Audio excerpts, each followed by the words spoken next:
Olenka, the daughter of a retired man, sat on the back steps of her house doing nothing. It was hot and flies were bothering her. Dark clouds were coming in the sky, and it felt good to think the evening would be cooler. Kukin, who lived in the same house, stood in the yard, looking up at the sky. He was the manager of an open-air theater. "Rain again," he said sadly. "Every day it rains. It's ruining me. I'm losing money every day. The public doesn't care. They only want silly shows. And I still have to pay rent and the actors." Olenka listened to Kukin seriously. She felt sad for him and fell in love with him. He was a thin man with a sad face, but Olenka cared for him deeply. Olenka always needed to love someone. She loved her sick father, her aunt, and even her teacher. She was kind and gentle with a soft smile. Everyone liked her. Her house was near the theater, and she could hear the music every night. It felt like Kukin was fighting the world, and she wanted to help him. When Kukin came home late, she would smile at him through the window. Kukin asked her to marry him, and they were happy together.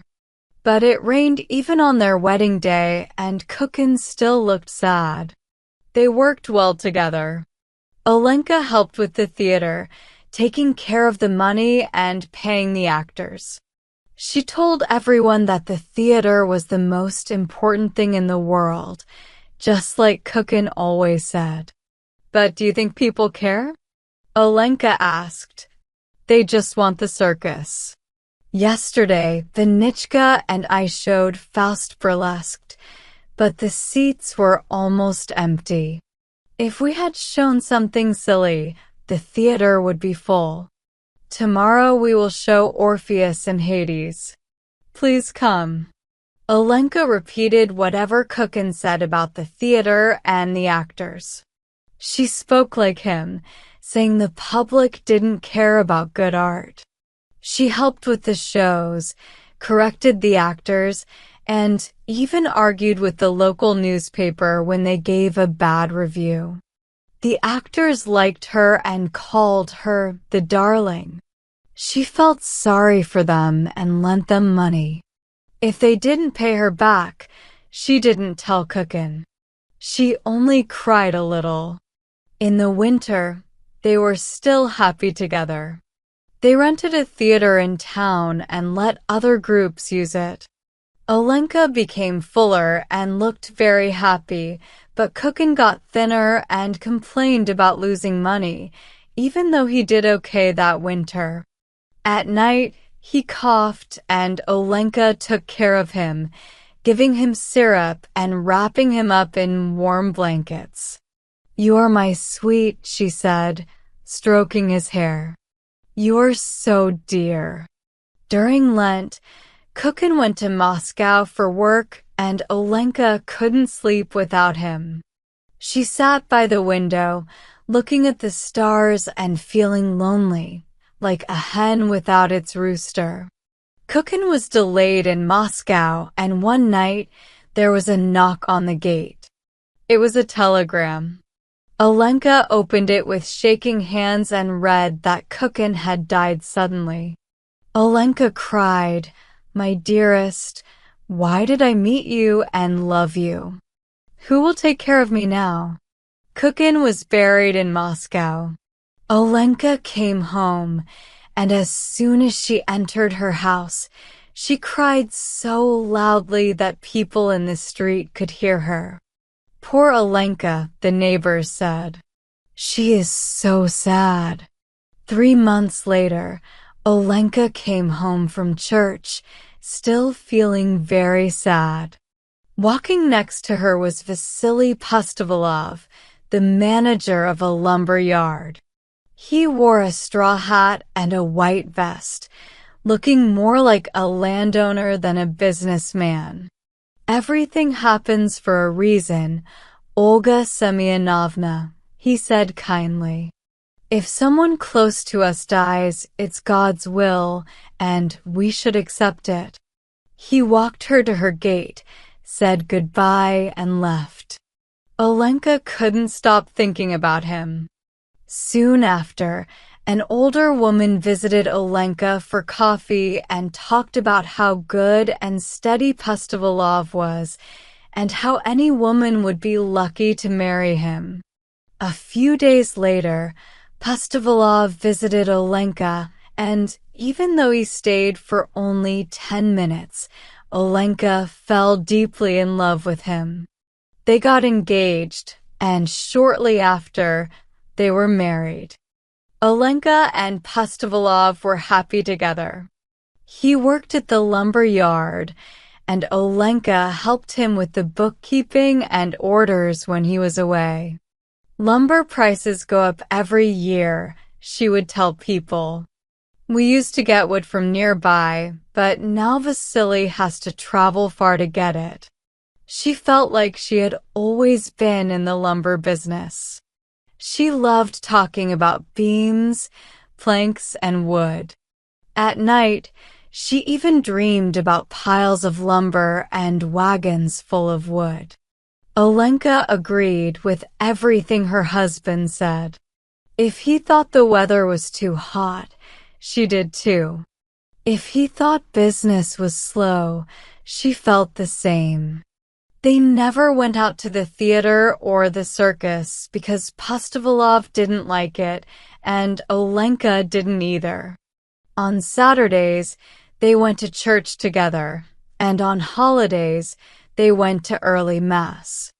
Afterward, they would walk home, drink tea, and enjoy a nice meal together.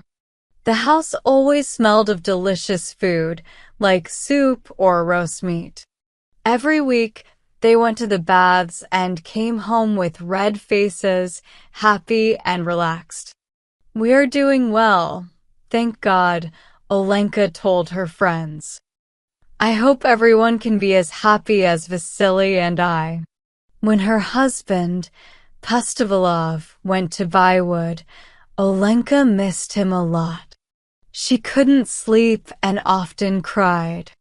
Sometimes Smirnov, a veterinary doctor who lived in her house, visited her.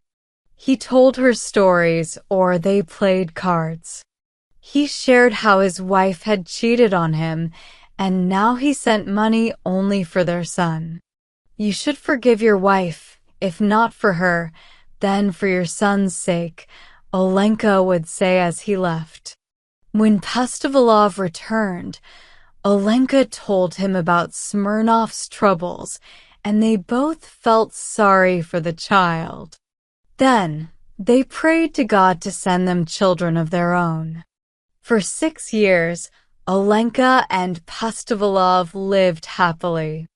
But one winter, after drinking hot tea, Pustovalov went outside without a hat and caught a cold. His illness lasted 4 months, and then he passed away. Olenka was left alone again. Why did you leave me? She cried after his funeral. How will I live without you? She wore black clothes, didn't go out much, and only left the house to go to church or visit her husband's grave. It was almost like she lived the life of a nun. After 6 months, Olenka started to go out more. She was often seen drinking tea with Smirnov in her garden. She repeated his opinions about how the town needed better veterinary care. Olenka always adopted the views of those she loved. She couldn't live without feeling close to someone. Now, she found comfort with Smirnov, even though they tried to keep their relationship secret. But it was clear to everyone. When Smirnov's friends visited, Olenka served tea and joined their conversations about animal health. One day, after his friends left, Smirnov got angry and told her, "Please don't talk about things you don't understand." It's embarrassing. She looked at him, shocked, and asked, "But what should I talk about, Volodika?" Olenka hugged Smirnov, tears in her eyes, and asked him not to be angry. They were happy, but not for long.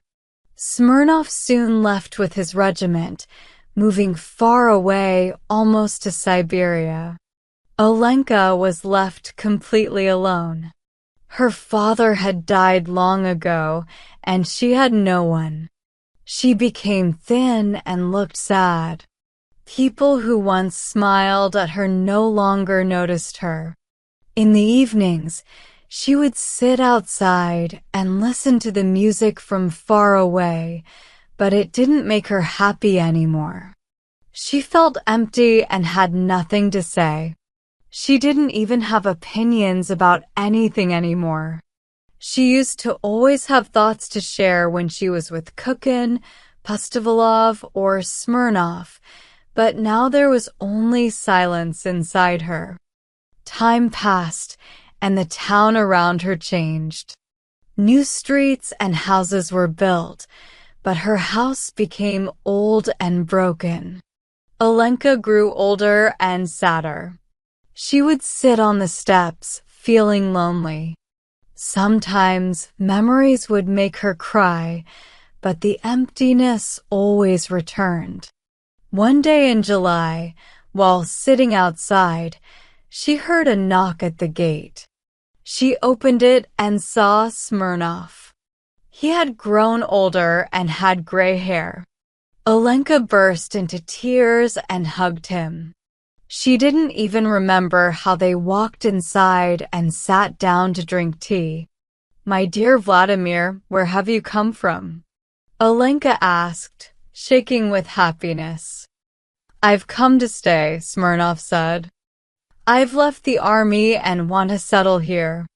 My son needs to go to school, and my wife and I are together again." "Where is she?" Olenka asked. "At the hotel with our son. I'm looking for a place to stay." Olenka was very happy and said, "Please take my house. You can live here, and I won't charge you rent." She started to cry with joy. The next day, she was busy painting and cleaning her house. Her old smile returned, and she felt alive again. Soon, Smirnov's wife and son arrived. His wife was thin and serious, while the boy, Sasha, was small but cheerful with blue eyes and dimples. He ran to play with Olenka's kitten and laughed happily. "Is that your cat, Auntie?" he asked. "Can I have a kitten when she has babies? My mom is scared of mice." Olenka chatted with him and felt a warm happiness in her heart, as if he were her own son. That evening, while Sasha studied his lessons, Olenka watched him and said softly, "You are so clever and cute." Sasha recited, "An island is a tract of land entirely surrounded by water." Olenka smiled and repeated, "An island is a tract of land," feeling good to have her thoughts again after so long. At dinner, she talked with Sasha's parents about school. She said how hard studies had become, but that a classical education was good for future jobs, like becoming a doctor or engineer. Sasha started school, but his mother went to visit her sister and didn't return. His father was often away inspecting cattle, leaving Sasha feeling alone and hungry. So, Olenka moved him into her wing and made a small room for him. Every morning, Olenka would come into his room and see him sleeping peacefully, thinking it was a shame to wake him. "Sashenka," she said gently, "get up, darling. It's time for school." He woke up, got dressed, and prayed before having tea and breakfast. He was a bit grumpy from sleep. You need to study your fable better, Sashenka, she reminded him, worried. Please try hard and listen to your teachers. Oh, let me be, Sasha said. Then he left for school, wearing a big cap and carrying his satchel. Olenka followed him quietly. Sashenka, she called out. Sasha turned around, and Olenka quickly gave him a date candy. When he reached the school, he said, "Embarrassed, you should go home, Aunt. I can walk the rest myself." Olenka watched him until he went inside the school. Oh, how she loved him! She had never felt such deep love before.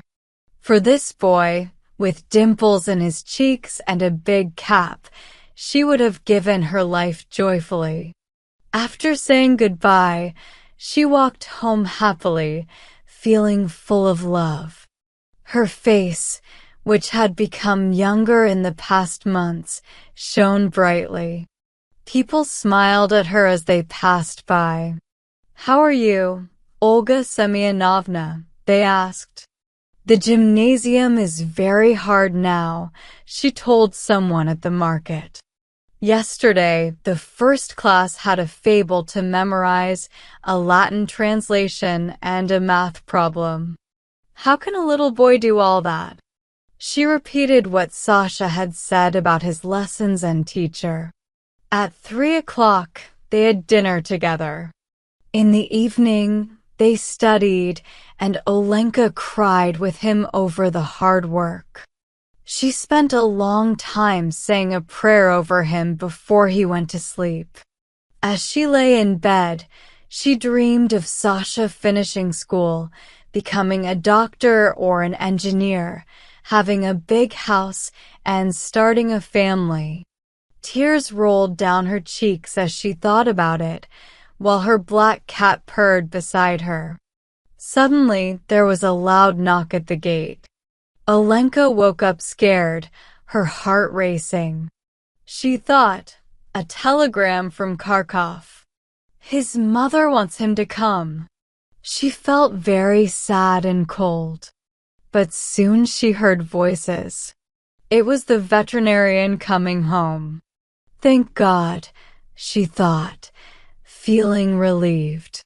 She returned to bed, thinking of Sasha, who was asleep in the next room, sometimes mumbling in his sleep, "I'll give it to you.